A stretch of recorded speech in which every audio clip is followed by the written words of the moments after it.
Hoy vamos a entrevistar a un personaje famoso. Famoso porque hace años despliega su magia en fiestas, eventos y estudios de radio y televisión. Famoso por formar parte de grandes programas de la televisión uruguaya. Loco de vos, yo me quedé loco de vos. Junto a sus amigos Coco Echagüe y Paola Bianco. Ponete cómodo de lunes a viernes de 18 a 20 horas por Televisión Nacional. Junto a Fernando Tetes y Leonel Barcas. Famoso al punto tal que el mismísimo Daniel Biglietti a desalambrar, le pidió un autógrafo y sacarse una foto. Famoso por haber demostrado su total dominio en otras artes escénicas como el humor, pero también el drama. Famoso por haber llenado varias salas de teatro y tener en cartel una obra propia durante 3 años. Pero sobre todo famoso porque es mi hermano menor. Bueno, eso lo hace famoso solamente para mí. Pero yo soy famoso por tener un hermano famoso. Es Mago. Ma de Matías. Go de Gómez. Mago por destino.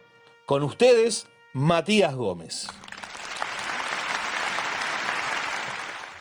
Hoy compartimos con ustedes la segunda parte de esta interesante entrevista. Bueno, yo tenía una pregunta que se va a hacer una frase que alguna vez dijo el mago famoso René Lavand, que era que alguien crea un juego, mucha gente lo perfecciona, pero su éxito final ante el público depende de la persona que lo presente. Mi pregunta era si estabas de acuerdo con esta frase, o sea, es decir, si crees que cualquier persona practicando mucho puede ser mago, o es más que un simple juego de magia. Bueno, es una lindísima pregunta y René Lavand, que es el mago que vos mencionaste con esta frase, es una leyenda de la magia mundial, que es argentino, de Tandil, y tenía una particularidad porque lamentablemente hace 4 o 5 años que falleció, con 80, casi 90 años, y la particularidad que tenía René Lavand es que era un mago manco. A los 6 años, en un accidente automovilístico, perdió un brazo y actuaba, durante toda su carrera, actuó con un solo brazo. Y estoy muy de acuerdo con esa frase. Entonces sí, yo creo que cualquiera, hay varias cosas, ¿no? Es como jugar al fútbol. Todos le podemos pegar a la pelota, pero solo existe un Lionel Messi o un Luis Suárez, ¿no? Entonces hay algo de entrenamiento, hay algo de talento también que uno encuentra adentro suyo. No todos le pegamos a la pelota como Messi, no todos le pegamos a la pelota y nos tiramos al suelo como Luis Suárez. Pero entonces cada cual tiene sus herramientas innatas que tiene que aprender a descubrirlas, porque de repente hay jugadores de fútbol que son muy buenos y todavía no saben que son muy buenos porque no encontraron todavía dónde está su talento adentro. Y en los magos pasa un poco lo mismo. Pasa que hay que estudiar mucho, hay que entrenar mucho y practicar mucho, pero sobre todo hay que conocerse a uno mismo actuando frente al público para descubrir cuáles son las herramientas talentosas que uno tiene. Todos tenemos talentos. Lo importante es poder descubrir los talentos que tenemos. Bueno, tengo una pregunta yo, que es, ¿por qué se dice que en la magia los movimientos rápidos esconden los lentos? Veo que estuvieron investigando y ¿no? Porque esto no es un dato de dominio público y es muy buena la pregunta. Los magos nos basamos tenemos los pies parados en muchas ramas. Una de ellas es la percepción. La percepción sería, todos los seres humanos tenemos 5 sentidos y la información del entorno, de la realidad, nos llega a nuestro cerebro a través de 5, digamos, tuberías, que son los 5 sentidos: la vista, el olfato, el gusto, el tacto y el oído. Entonces, ¿cómo el cerebro se arma un discurso sobre la información que entra a través de los sentidos? Eso es la percepción, cómo percibimos el mundo. Entonces, tu pregunta es si es verdad que un movimiento grande oculta un movimiento pequeño. Sí. Si yo, por ejemplo, pasa que ahora me están escuchando y no me van a ver los que estén escuchando el programa de radio. Por ejemplo, cuando levanto el brazo, si yo lo tengo apoyado en una mesa y lo voy a levantar como quien va a votar en el Senado, ese es un movimiento, ¿no? Y si yo al mismo tiempo que levanto el brazo estoy moviendo mínimamente el dedo meñique, por ejemplo, por un ejemplo bien simple, más factible que el ojo humano, o sea, lo único que perciba sea el movimiento del brazo y se morfe, es decir, no vea, no detecte el movimiento del dedo meñique. ¿Por qué? Porque es esto que vos preguntabas, un movimiento grande oculta un movimiento pequeño. Entonces el movimiento del brazo desde la mesa hasta arriba es más grande que simplemente el dedo meñique moviéndose en mi mano. ¿Por qué es importante esto? Y bueno, porque conociendo este tipo de trampitas que tiene la percepción humana, que tiene un montón, no solo esta, este es un buen ejemplo, pero tiene un montón de trampitas, no somos perfectos, no percibimos todo de forma como es.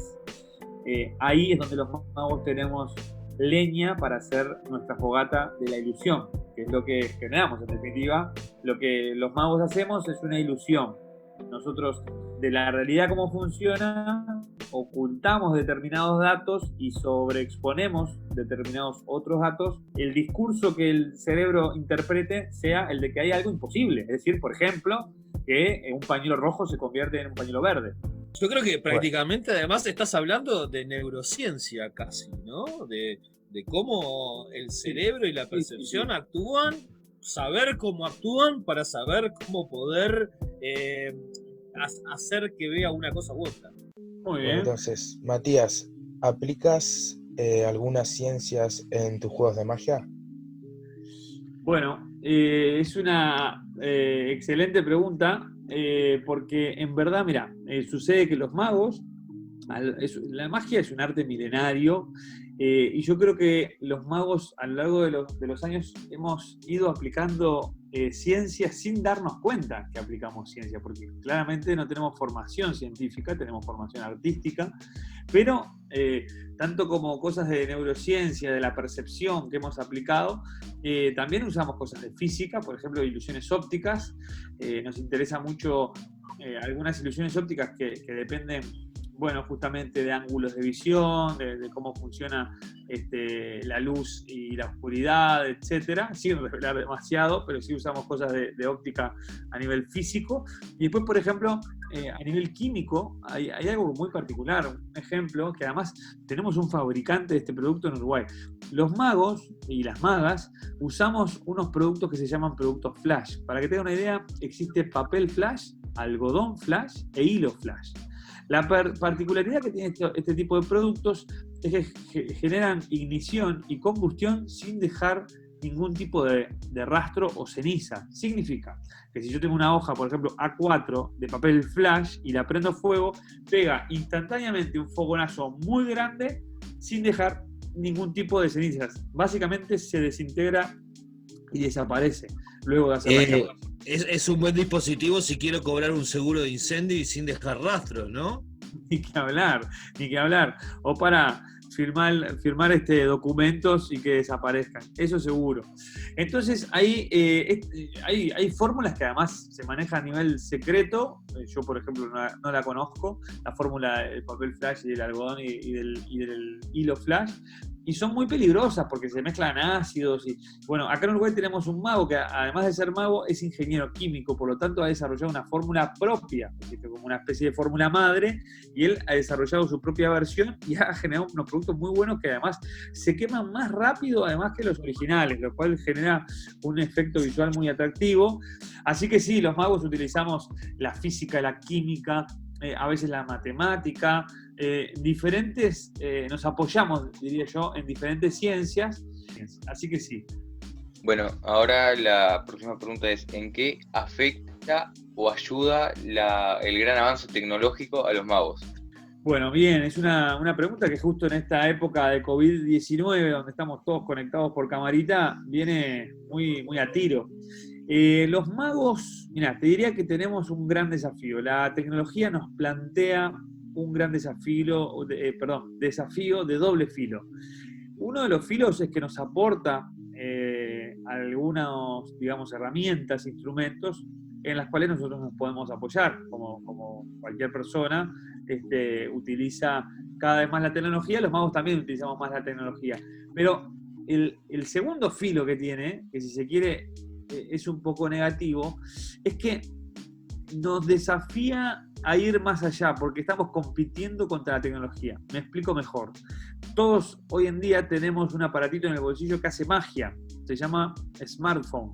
Ese pedazo de plástico mezclado con microchips y vidrio genera unas maravillas que si las hubiéramos presentado a principios del siglo XX, nos hubieran tratado de brujos prácticamente. Hoy lo damos por cotidiano y un montón de cosas que se generan con el celular y con tantos otros dispositivos tecnológicos que existen al alcance de la mano y cada vez más accesibles de forma económica y de forma logística, los tenemos muy integrados de forma cotidiana, pero son magia en definitiva. Si lo hubiéramos presentado en otra época, hubieran sido magia. Entonces, ¿qué sucede? El ser humano se va acostumbrando a cada vez más que este aparatito haga cosas cada vez más maravillosas y lo va integrando. Por lo tanto, el desafío para nosotros los magos es que cada vez nos pone la vara más alta y tenemos que apostar a generar efectos de magia que sean más asombrosos y que superen las maravillas mágicas que ya genera la tecnología.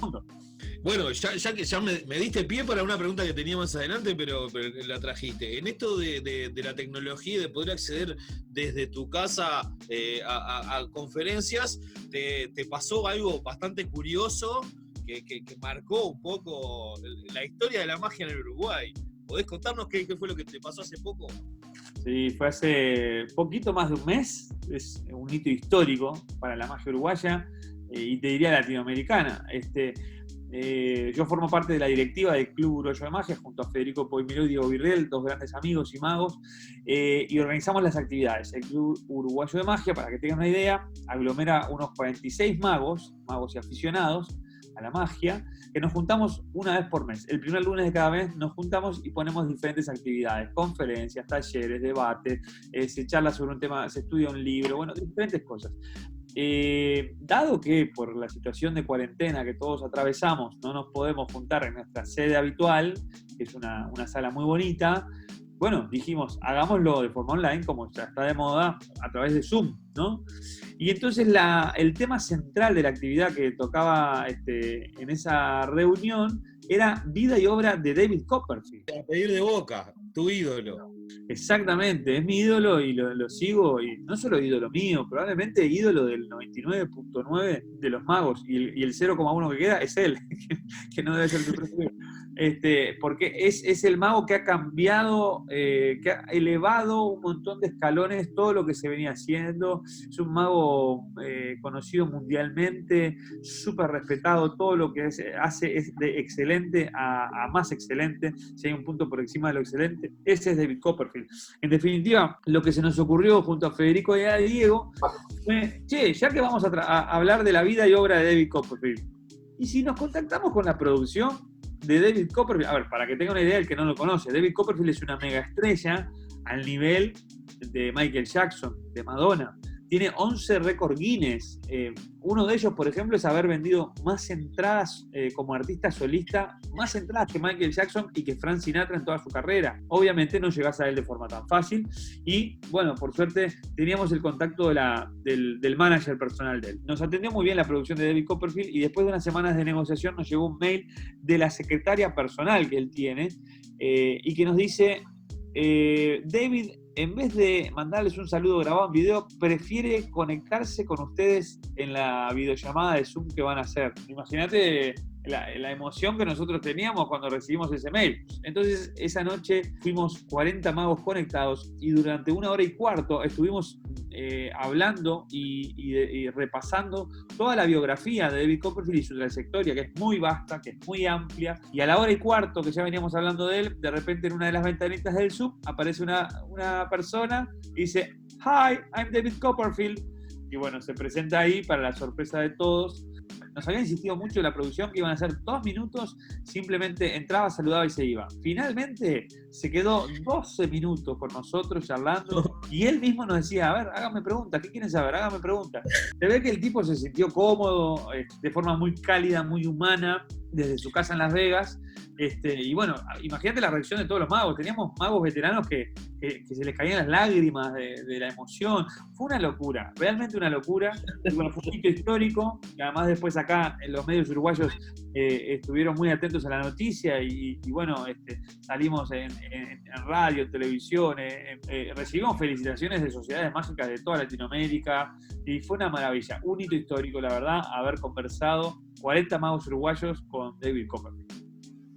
No, fue un gusto hacer la entrevista, aparte son una figura pública y me parece que es muy interesante para la gente ver, capaz que alguien que no nos conozca atrae la magia. Bueno, genial, un placer, la verdad, a mí, si me ponen acá un micrófono adelante y me hacen preguntas de hablar de magia, podemos estar 4 cuarentenas. Tarde.